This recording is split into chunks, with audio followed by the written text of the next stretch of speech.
Hello, my name is Caio. This story took place when I was 12, at a farm with my friend Marcos. Since we were going to stay there for a month, we created a routine. We always woke up at 5 in the morning to take a walk around the area. On the third day of walking, we took a different path than we had taken before.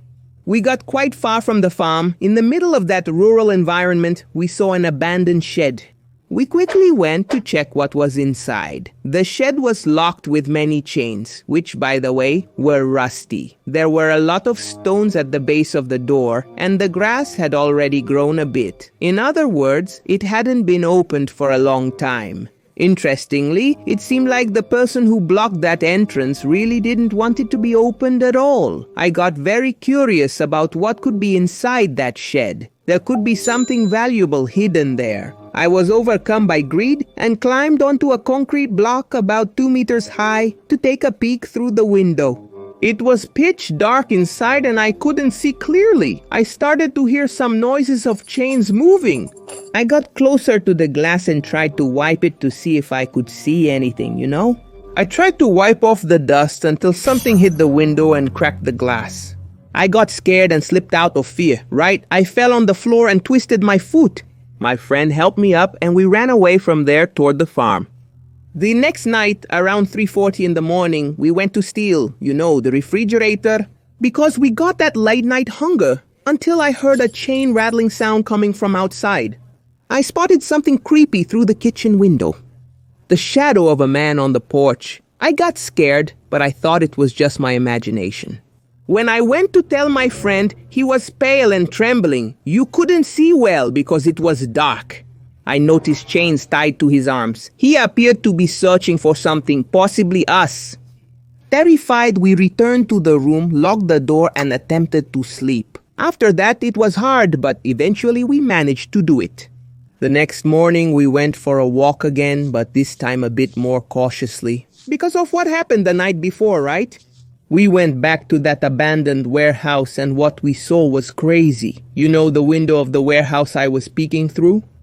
So, it was broken. And on the ground there were traces of glass with blood. Whatever was in there got out. There were some vultures landing in a thicket nearby. Even though we were scared, we went over there to take a look. And to our astonishment, we saw the humanoid from a distance. He was crouched down, eating an animal. That wasn't a human being because he had this kind of reddish color, And no hair or clothes. It looked like a creature coming from the underworld.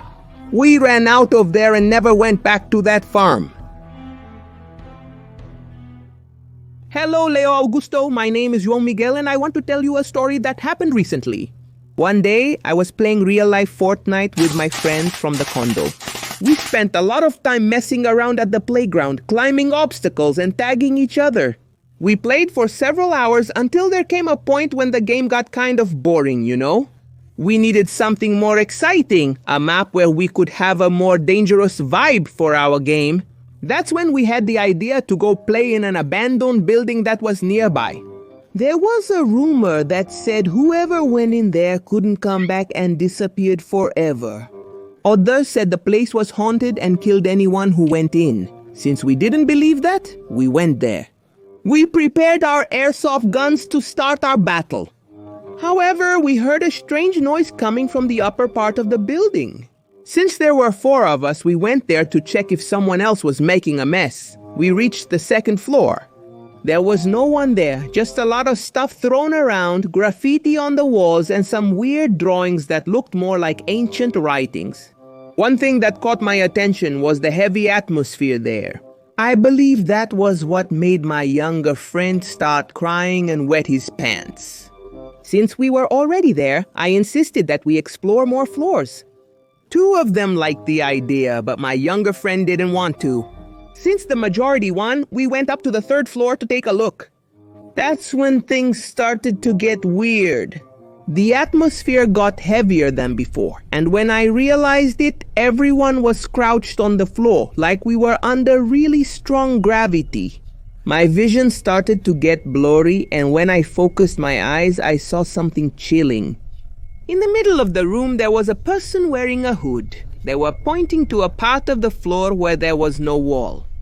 My friend was walking as if he was hypnotized by that thing. I tried to call him, but he couldn't hear me. It seemed like everyone was following what that creature commanded. I think I was the only one lucid at that moment. They were about to fall down there. With great effort, I managed to grab my airsoft gun and started shooting at that thing. Miraculously, the thing vanished into thin air, man. Everyone snapped back to reality right after. I was afraid the thing would come back, so I quickly told everyone to run for us to get out of there, man. And we managed to escape with great difficulty. My God, what was that? I think that thing is still wandering around there, roaming back and forth, looking for new victims who go in there.